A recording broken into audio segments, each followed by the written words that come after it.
Wayne Nwagi bekoze ebintu ku Sati ne Spice Diana munanga ate ne Bina Baby munange wali ate okuva ali ku Dembe FM.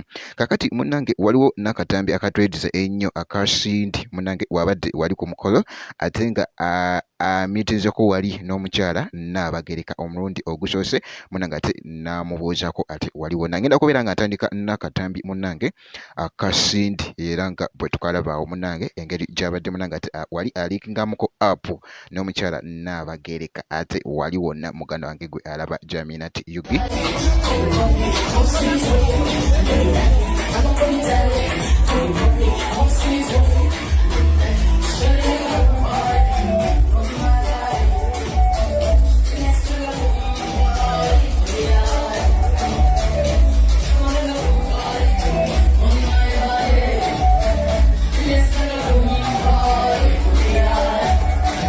Kakati esaidi yo kanfuddeyo waliwo munange akatambi akokolala wali akasi Spice Diana era nga bwokalabaawo nga bagetengamuko crazy wali n'omukyala wali Bina Baby katwedize nnyo ate wali ku mikutu egy'enjawulo jjukira nti no era munange babadde nga bali kukya wali ku concert ate ya Spice Diana nga bagetengamuko wali crazy mu katambi bwekiti. 10th January 10 years of Spice Diana at Serena Hotel. See you guys.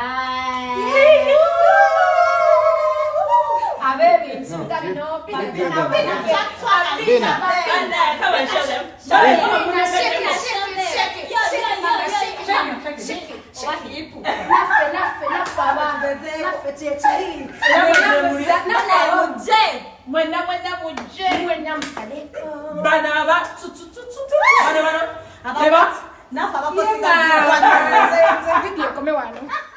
Aha, bwekityo munange ate bwekitambudde esaidi eyo ku Spice Diana waliwo nakakati munange waliwo n'akatambi akalala aka Wayne Nwagi omuyimbi Wayne Nwagi.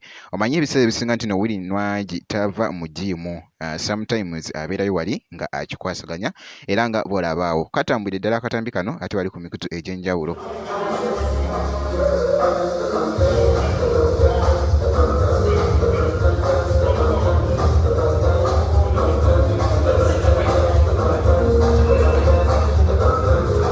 Ngenda kubeera nga nkomawo ate ne update endala maaso eyo making sure nti no osubscribinga bwekiti.